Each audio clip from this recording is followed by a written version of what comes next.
It started like any other Halloween in the sleepy town of Ravenwood. The leaves crunched underfoot, pumpkins glowed from every doorstep, and the air smelled faintly of caramel and smoke. Emily was thrilled this year. She wanted to make a statement. She scoured thrift stores, costume shops, and even online listings. But nothing felt right. Until she found it.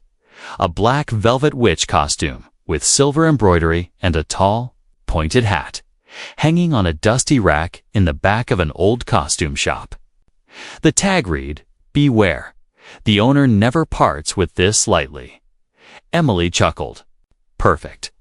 The shopkeeper, an elderly woman with eyes like sharp winter ice, tilted her head. "Are you sure, dear? This one. It's different.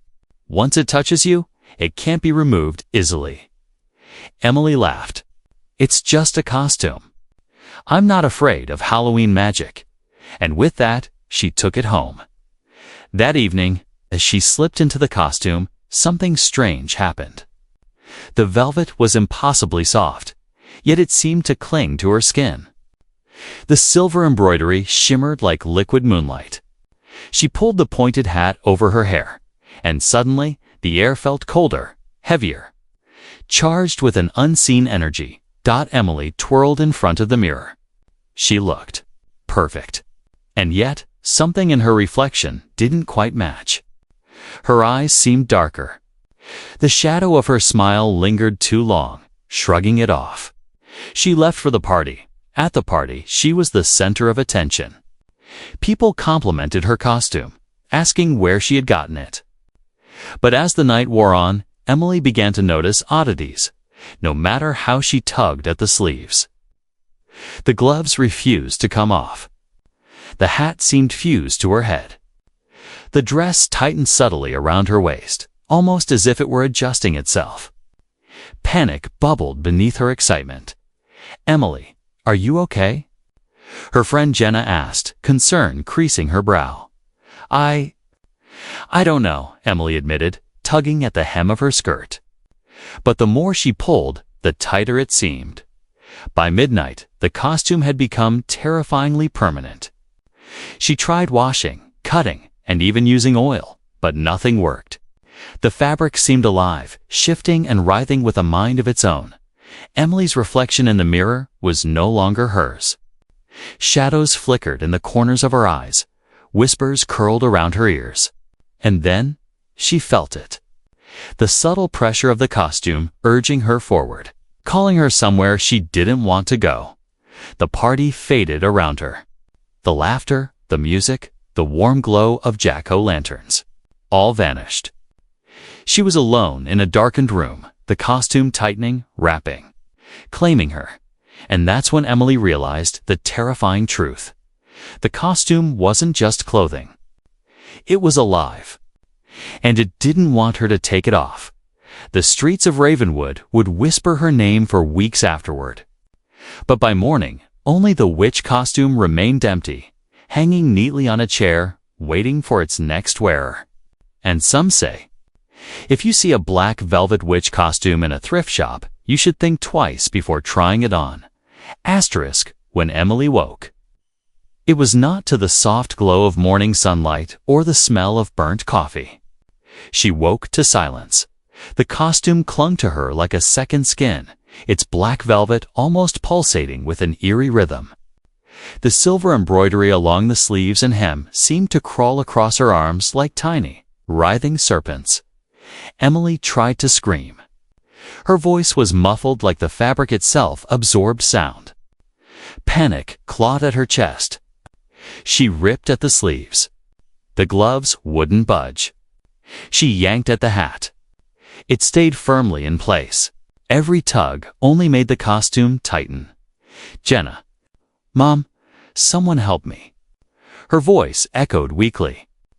Only the soft, sinister rustle of velvet answered. She stumbled to the mirror, hoping that seeing herself would bring reassurance. But the reflection was wrong. Her eyes glowed faintly, silver threads running through the pupils. Her hands. They seemed thinner, more elegant, fingers ending in sharp, claw-like tips. And her own lips moved, whispering words she didn't recognize. Emily. The costume seemed to hum, vibrating with a voice she could feel rather than hear. "You belong to me now," she staggered back, tripping over a chair. The room spun. It wasn't just the magic hit was alive, controlling her every movement. Emily tried to call Jenna again, but her phone slipped from her hands. Crawling across the floor like a small, obedient creature. The room darkened, shadows gathering in corners, stretching toward her. Her heart pounded. She remembered the shopkeeper's warning. Once it touches you, can't be removed easily. But now, she understood, wasn't just difficult, it was impossible. Hours passed, or maybe minutes. Time was fluid. The costume whispered to her constantly, filling her mind with strange images. Dark forests, cauldrons bubbling with green fire. Silhouettes of witches dancing in a ring of pale moonlight. Emily tried to resist. She focused on her own breathing, repeating, "I am Emily. This is not me. I am not the costume." The whispers faltered for a moment, but then a cold hand seemed to press against her shoulder from within the fabric, steering her forward. By evening, Emily realized the costume was more than just Magic Kit had intentions. It wanted her to leave, outside, into the night. She tried barricading her front door, but by the time she blinked, it was wide open. She tried locking windows. They swung open on their own. The velvet tugged at her arms, guiding her, leading her, and Emily, terrified and powerless, obeyed. The streets of Ravenwood were silent. The usual cheerful Halloween decorations, jack-o'-lanterns, fake cobwebs, and cheerful skeletons seemed to recoil in the presence of the cursed costume. The air was thick, scented with decayed leaves and smoke, yet tinged with something metallic, almost like blood. Every step she took, the whispers grew louder. The silver embroidery shimmered under the streetlights, spelling out words in an ancient language Emily couldn't read, but somehow understood. "Join us. Join us. Join us." The whispers were not gentle. They were commands. Emily's own reflection in puddles along the sidewalk mocked her. She saw herself, but not her own face.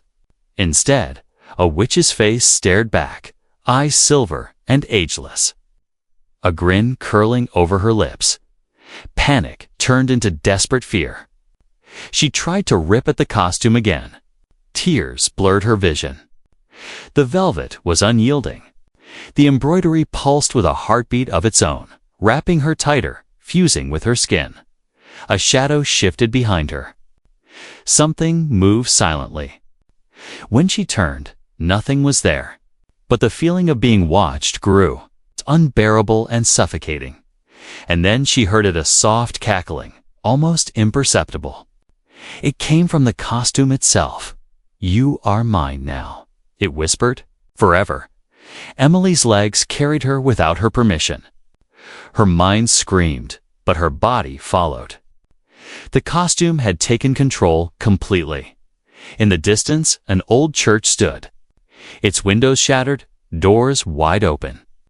The whispers urged her forward, faster. The moment she stepped inside, the door slammed shut behind her. Inside, the moonlight revealed a circle of witches, their faces hidden under hoods. They moved as if alive from the shadows, their hands raised, murmuring in unison. Emily tried to resist. She tried to step back, but the costume pulled her into the circle. She felt the fabric tighten, pulling her upward, as if embracing her entirely. And then she understood the witches weren't here to harm her. They were waiting for her to become one of them, the whispers. Now screaming in her mind, promised power, immortality, and freedom. But at a cost she wasn't ready to pay. And Emily realized, in that chilling moment, that Halloween night was only just beginning. Asterisk. Emily's heart raced like a drum in a storm as the costume dragged her deeper into the ruined church. The floorboards creaked beneath her feet. But it wasn't her weight. She could feel the fabric moving independently. guiding her with a mind of its own. The circle of witches stood silent now, their hoods shadowing faces that seemed ancient, yet impossibly young at the same time. They didn't speak, but Emily could hear them inside her mind, whispering in voices both soft and commanding. Join us. Surrender. Become one of us. Emily shook her head violently. No. I'm not. Her words were cut off as the costume tightened. It wasn't just clinging any. It was fusing, wrapping her like a cocoon of black velvet. Her fingers, once delicate and human, were now encased in gloves that shimmered with silver runes. Every movement became heavier, slower, as if the costume were rewriting her body to suit its design. A hush fell over the church. One of the witches stepped forward, lifting a crooked wand adorned with dried bones and a glowing green crystal. You have been chosen, the voice came, echoing not just in Emily's ears, but inside her mind. The costume chooses its wearer, and now it chooses you. Emily tried to pull away, but the velvet refused. Every tug made the silver embroidery writhe across her skin like living veins. Panic erupted in her chest. No, I don't want this. The witch's wand flicked. Shadows surged from the walls, wrapping around Emily, entwining her, yet the costume seemed to fight them too. It wasn't just controlling her, it was defending her, preparing her, reshaping her. Her reflection in a cracked mirror on the altar showed a horrifying truth. Her face was changing, pale and elongated with silver-threaded eyes, lips curling into a grin she didn't recognize. The whispers of the costume became urgent. Embrace it. You are safe. You are powerful. Don't resist. Emily stumbled backward, but her legs felt foreign. The fabric of the costume guided her forward. With each step, the silver embroidery glowed brighter, forming patterns that pulsed like a heartbeat. The witches began chanting. The words were older than the town, older than the church itself, twisting through Emily's mind, tugging at memories that weren't hers. Faces of past wearers flashed in her vision, girls and women who had borrowed the costume before her. Some had fled, some had vanished. None had ever returned. Emily screamed, clawing at the velvet, ripping and tearing, but the costume held fast. She felt it molding her, shaping her soul to fit its dark will. Then the unthinkable happened.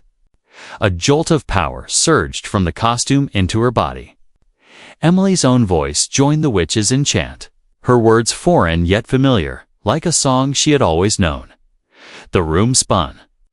Candles flared to life along the altar, their flames blackened at the tips. The witches' hoods fell back, revealing faces identical to Emily's eyes, silver-threaded. Lips curled in the same unnatural grin. Her blood ran cold. What? What are you? She whispered. The costume answered no. It spoke through her thoughts.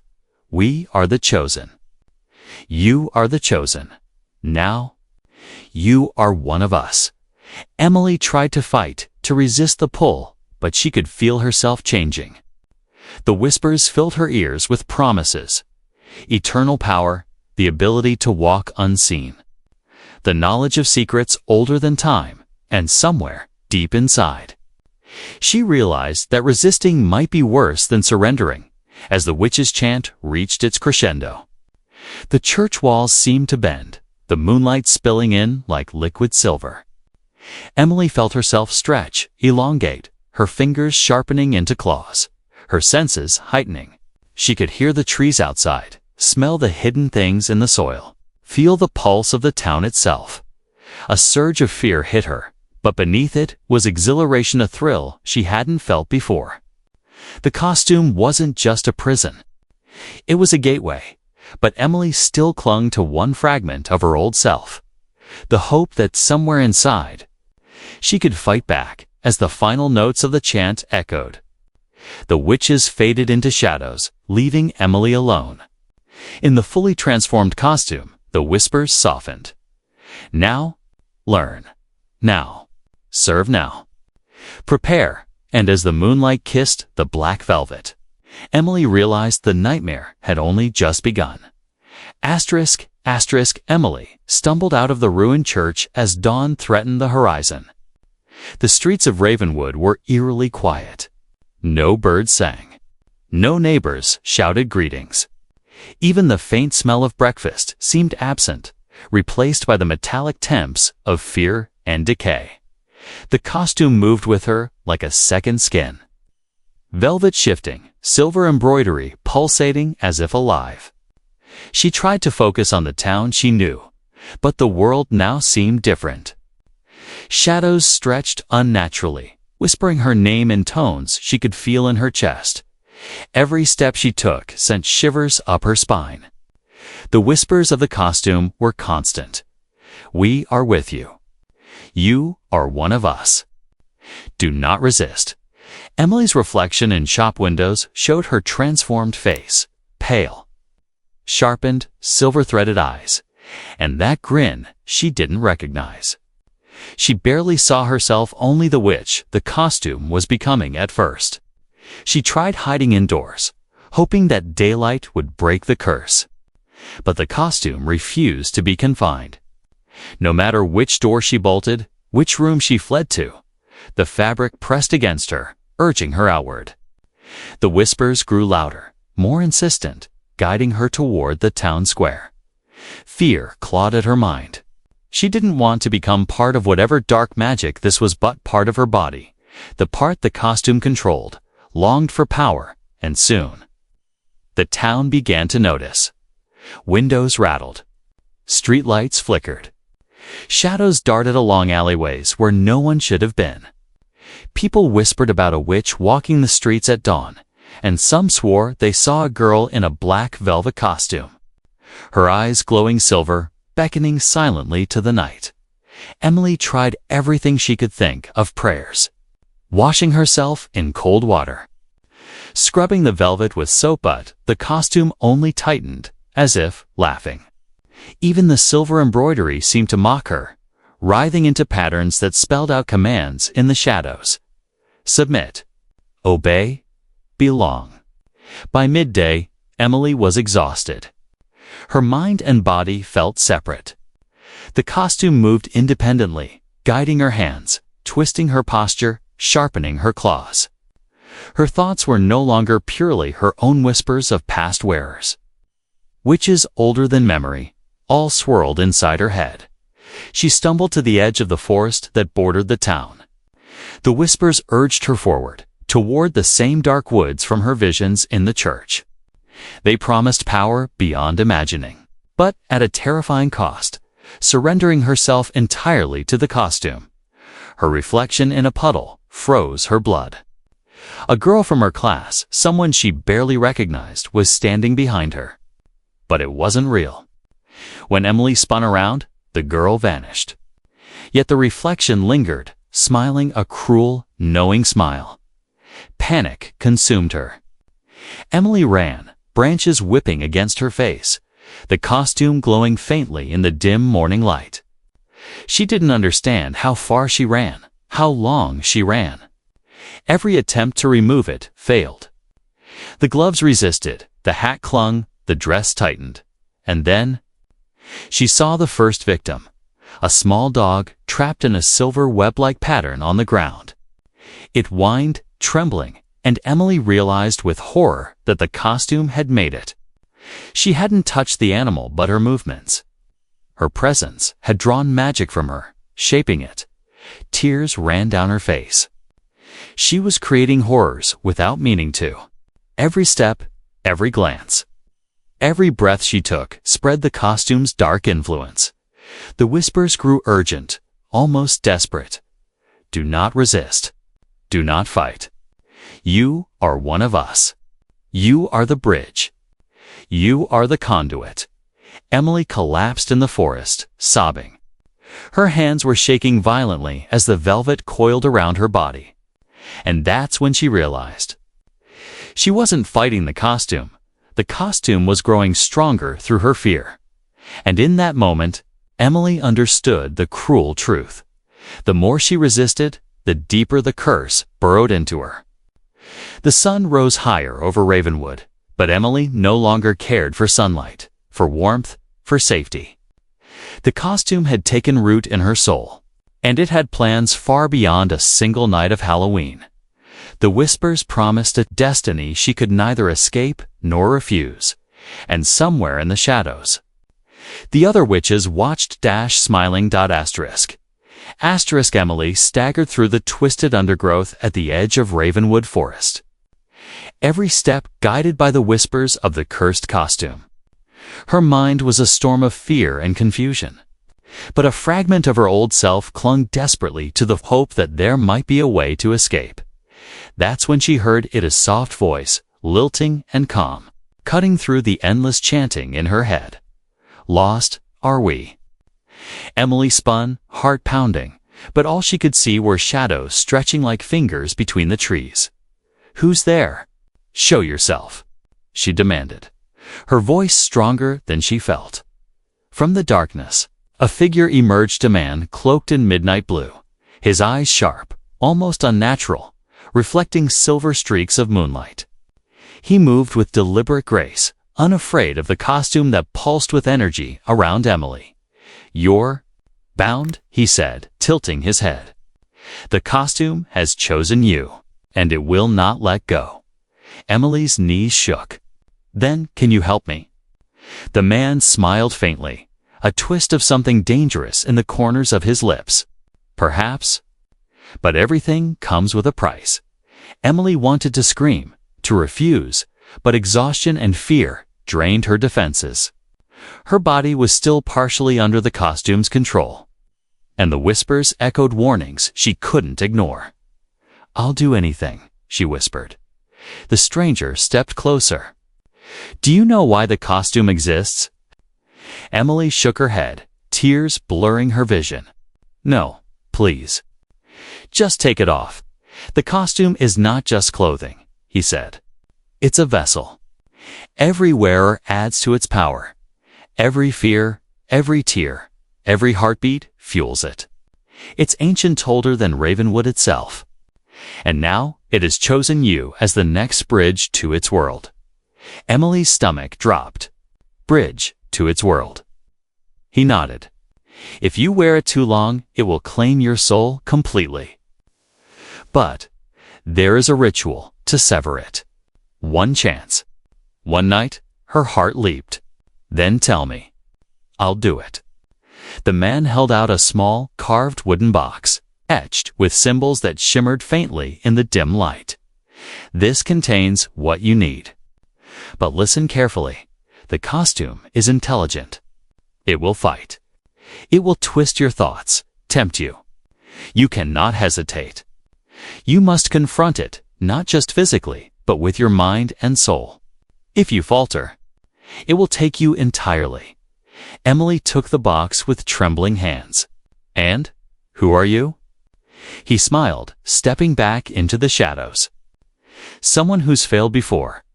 Someone who knows the price. Remember, the costume feeds on fear. It will try to make you want to stay. Before she could ask more, he vanished, leaving Emily alone with the cursed garment, the wooden box, and the oppressive whispers swirling like a storm inside her mind. As she opened the box, she found a single object inside, a silver needle engraved with ancient runes, and a small vial of iridescent liquid that shimmered like liquid moonlight. The instructions were simple. Prick the velvet. Pour the essence. Speak your true name aloud. Resist the whispers. Claim yourself. Emily's hands shook. Her heart raced. Every instinct told her not to do it. The costume pulsed, glowing brighter, almost begging her not to. You are ours. You are ours. You are ours. And then she realized the terrifying truth. If she didn't act, the costume would eventually consume her entirely. There would be nothing left of Emily. Only the witch. Only the silver-threaded eyes. Only the claws and whispers. She took a deep breath. Clutching the needle and vial, The whispers surged, stronger than ever, more insistent. Stay. You belong. Surrender. But somewhere deep inside, Emily found the smallest spark of defiance. A thought so clear, so human, it cut through the storm. I am Emily. I am not the costume. I am me. With trembling hands, she raised the needle, prepared to strike. And in that moment, the costume reacted. The silver embroidery writhed violently, constricting her arms and legs, tugging at her chest like iron bands. Shadows shot from the fabric like snakes, hissing in a voice that was both hers and not hers. You cannot escape. You are mine. Emily gritted her teeth, whispering her own name aloud. Emily. I am Emily. The silver needle pierced the velvet, and the vial's liquid poured over the embroidery. Light exploded, searing through her mind and body. The costume screamed a high, unnatural wail that seemed to split the forest itself. Emily collapsed to the ground, gasping. Her reflection in the puddle flickered violently, shifting between her face and the face of the ancient witch. And then, silence. The costume hung limp around her. For the first time since she put it on, it felt like clothing again. But as Emily struggled to her feet, a shadow detached itself from the forest edge. The man in midnight blue was back. You've done it, he said quietly. But no, the curse is not gone. You've severed the first bond. The costume may return. Others may try to claim it. The real trial has just begun. Emily shivered, knowing he was right. Even if she had survived the costume tonight, the darkness was patient. It waited. And next time, it might not be so forgiving. Asterisk, asterisk, Emily staggered back into the forest clearing. The silver-embroidered costume now loose against her skin, but still pulsing faintly, like a heartbeat of its own. She had won a small victory, but the whispers lingered, soft now, patient. Waiting for her fear to return, the man in midnight blue lingered behind her, shadowed by the trees. You've broken the immediate hold, he said. But you must understand. The costume is older than Ravenwood. Older than any living witch. It was not created, it was born, from the grief and power of a coven destroyed centuries ago. Emily shook her head. I don't understand. What do you mean? The man crouched beside her, eyes intense. Long ago, a coven of witches was hunted and burned. Their leader, the Witch Queen, cursed her own life into her favorite costume to preserve her power. She vowed that anyone who wore it would carry her essence, her will, until the cycle of her vengeance was complete. Emily felt a chill seep through her bones. So, I'm carrying her. Not just carrying, he corrected. You are her next vessel. Every wearer before you? They were absorbed slowly, their fears feeding her, their lives bending to the costume. Some resisted too long, they disappeared. Some embraced it, they became her agents, and now? It has chosen you. The whispers swelled, rising from the folds of the costume, rising into Emily's mind. I am here. I am yours. Embrace me? Emily's hands shook. She could feel the costume tugging at her very thoughts, twisting her memories, reshaping her desires. And yet, deep inside, she clung to her humanity. You have to let me help you, the man said, opening a small leather-bound book. Ancient runes glowed faintly on its pages. There is a ritual. It's dangerous. If you falter, she will take everything: your body, your mind, your soul. Emily swallowed hard. I don't care. I just want it off. He nodded gravely. Then focus. Remember. The costume feeds on fear. You must not give her an inch. Fight with your will, your mind. Everything you are. Emily took a deep breath and gripped the costume, feeling the velvet writhe beneath her fingers. The silver embroidery flared like lightning, twisting into shapes she recognized from her visions. Cauldrons, dancing witches, ancient symbols of power. You cannot escape. You belong. The whispers hissed. "I am Emily," she shouted, voice echoing through the trees. "I am not yours." The man began chanting from the book, invoking the old magic, weaving protective symbols around her. The costume resisted violently, surging with dark energy, pulling at her body, her soul.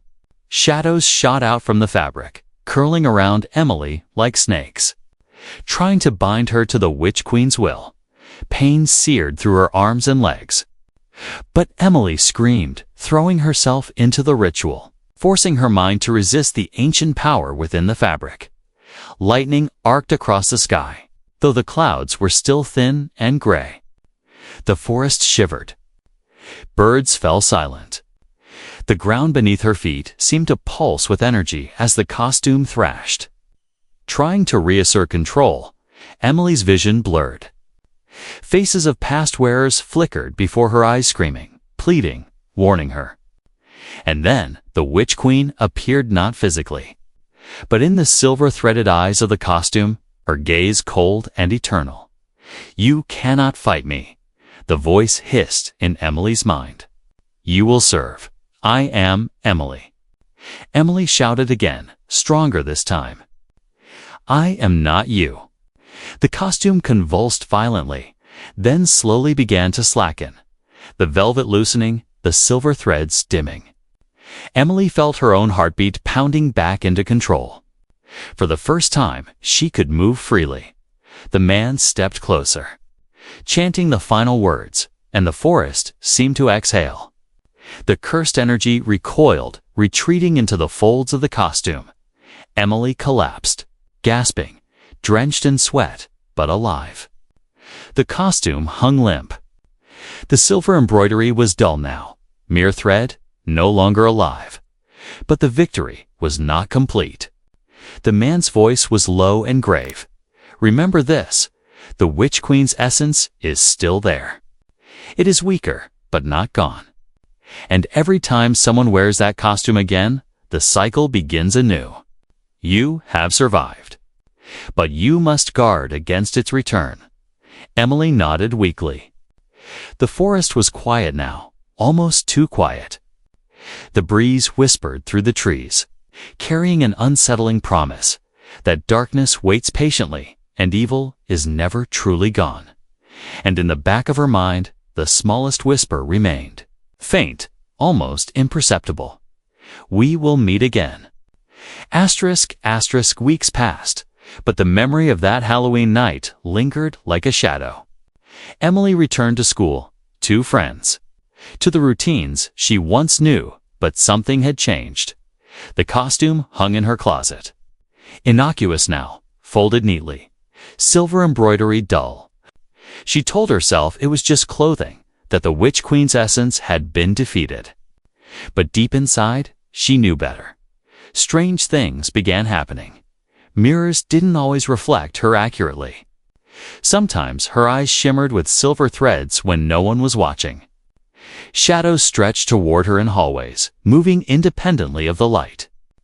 And at night, she could hear whispers, faint, almost teasing, "We are still here. You cannot forget." Her friends noticed it too. Jenna cornered her one afternoon. "Emily, you've been different," Jenna said, voice low. "Ever since Halloween. You're distant. Sometimes your eyes, they're not right." Emily forced a laugh. "I'm fine. Just tired." But she wasn't fine. The whispers had returned stronger each night, and the costume sometimes seemed to shift in the closet, as if alive, as if impatient. One evening, curiosity or perhaps something darker drove her to touch it. The velvet pulsed faintly beneath her fingers. She recoiled, heart hammering. "Come, play with us." Emily flinched back. She realized with a sinking feeling that she had not truly severed the Witch Queen's hold. The costume had weakened her, yes, but the essence within had survived. It was biding its time, waiting for her fear, her loneliness, her uncertainty. The days grew shorter, the nights colder. Emily began noticing odd patterns around Ravenwood. Streetlights flickered whenever she walked by. Cats hissed and fled from her path. And worst of all, she began dreaming visions of the witch's circle, of herself in the black velvet, chanting in voices not her own.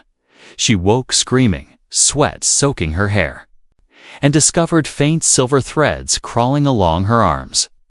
Like the costume was remembering her, panic surged. Emily knew she had to act before the Witch Queen fully returned. One night, she returned to the forest, the same clearing where the stranger had helped her.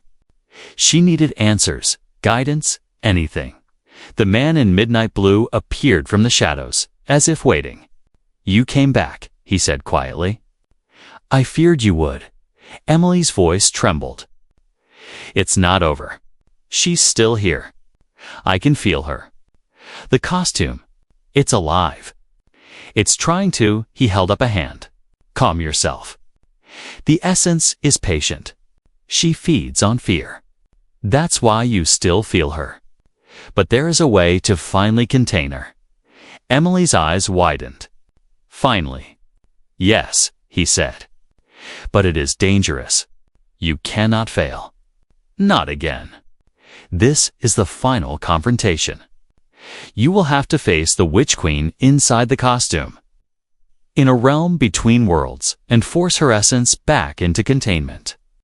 She will tempt you, twist you, try to make you embrace her power.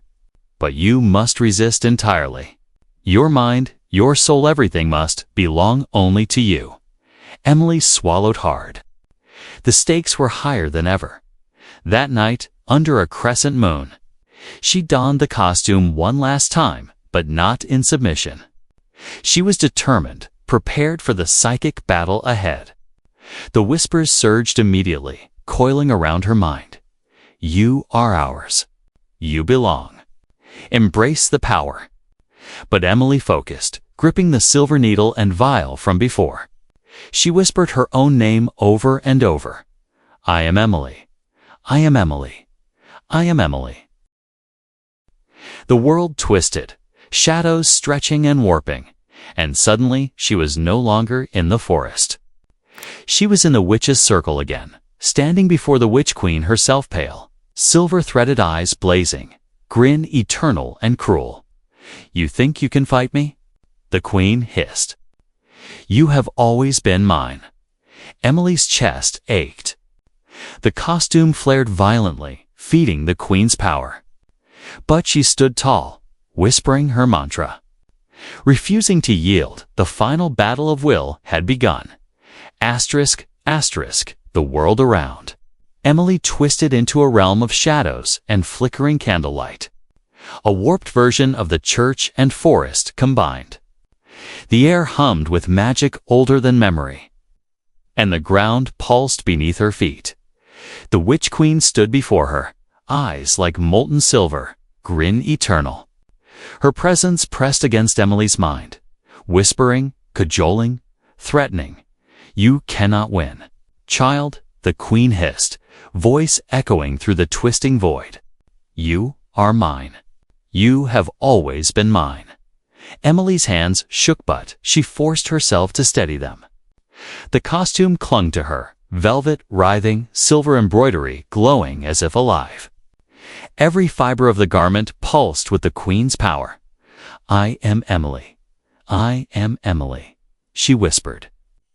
Grounding herself, the Queen laughed, a sound like breaking glass. Shadows erupted from the costume, twisting into spectral hands that reached for Emily's mind, trying to drown her in memories of past victims, in visions of fear, temptation, and despair. But Emily pressed on. She plunged the silver needle into the heart of the costume's embroidery and poured the shimmering liquid from the vial over it. Light erupted, blinding, searing, splitting the shadows that clung to her. The Queen screamed, a sound both beautiful and horrific as her form began to distort. "You cannot contain me. I am Emily," she shouted, her voice rising over the Queen's wail. "You are not me. You will not take me." The costume tightened, trying to pull her under, But Emily's will was stronger than ever. She forced her mind, her soul, into the light of her own identity. The shadows of the queen shrieked, twisting violently as the silver threads of the embroidery recoiled. Flickering, breaking. The queen's final attack struck like lightning. Shadows clawed at Emily's face, her thoughts, her memories. It tempted her. Eternal power, beauty, freedom from fear. The thrill of command over life itself. But Emily clenched her teeth. She remembered her friends, her family, the life she still wanted. The whispers faltered as she shouted, "I am Emily. I am Emily. I am me." A burst of white-hot light erupted, flaring outward from the costume, dissolving the queen's essence into threads of silver that retreated into the needle and vial. The costume flopped against her body, lifeless, ordinary once more. For a moment, silence. Emily gasped for air, trembling, sweat-drenched. The shadows had vanished. The realm dissolved, leaving her alone in the forest clearing. The night was quiet, stars glittering, the moon casting gentle light. The cursed costume hung limp, silver embroidery dull, black velvet merely fabric once more. She held the needle and vial in her hand. Now, dormant containers of ancient power, Emily fell to her knees, exhausted, but alive. She had survived, but she knew the danger was never gone completely. The Witch Queen's essence was sealed but patient, waiting, ready. For the next wearer, she glanced at the costume and whispered, "Never again." And as she walked back toward Ravenwood, the forest seemed almost ordinary, almost safe. But in the distance, shadows stirred, reminding her that evil is patient, and curses never truly die. Emily returned to Ravenwood in the early hours, the first hint of dawn brushing the sky. The cursed costume hung limp in her bag, ordinary now. Yet every shadow along the street seemed to watch her as she walked. She tried to tell herself it was over. The Witch Queen's essence had been contained, the costume rendered powerless for now. But Emily couldn't shake the feeling that something was still there. Waiting back at home, she placed the costume in the attic, folding it carefully. She avoided looking at it too long, afraid of the memories, the whispers, the silver-threaded eyes. But even as she climbed the stairs, she could feel faint tendrils of magic lingering in the air. Like a static charge under her skin, days passed. She returned to school, to friends, to normal life, or at least, the closest thing to normal she could find. But subtle changes began to gnaw at her. Mirrors still flickered with silver-threaded reflections, if only for a moment. Shadows shifted unnaturally at the corner of her vision, and every now and then Emily could feel a faint pulse beneath her skin. Like the memory of the costume's heartbeat, reminding her it had chosen her once. Her friends noticed her distance. Jenna approached her one afternoon, eyes full of concern. "You've changed, Emily," she said quietly. "Something's different. Are you sure you're okay?" Emily forced a smile. "I'm fine. It's just Halloween fatigue." But she knew better. The world had changed for her irrevocably. She had glimpsed a power older than the town, older than life itself. And while she had survived because she had been careful, brave and resolute. One evening, curiosity or perhaps compulsion drew her back to the attic. She looked at the costume again. It hung innocently, black velvet folded neatly, silver embroidery, dull. She reached out. The moment her fingers brushed the fabric, she froze. A faint shimmer ran through the threads, like moonlight on water. A whisper tickled the edges of her mind. "I am here, waiting." Emily recoiled, heart hammering. She realized the truth. Containment wasn't the same as destruction. The Witch Queen's essence slept, patient, bound to the costume, but patient doesn't mean gone. Her hands shook. The needle and vial she had used to perform the ritual sat on the shelf nearby. Inert, yet she knew they would be needed again one day. And in that quiet moment, Emily understood the cruel irony of survival. She had won the battle, but not the war. Evil is patient, and curses are eternal. Emily could never wear a costume again without fear. She would never touch black velvet, never follow silver embroidery, never tempt fate. But the shadows whispered, waiting. And somewhere, deep in the fabric of the cursed garment, the Witch Queen rested. Dreaming, planning, and biding her time. Halloween had ended for Emily. But for the curse, it had only begun. Asterisk, asterisk, the days grew colder, the nights longer. And Ravenwood settled into the uneasy calm that always follows a storm. Emily tried to live normally, but every shadow, every flicker of moonlight reminded her of what had happened. The costume remained in the attic, folded, silent, seemingly harmless. But Emily knew better.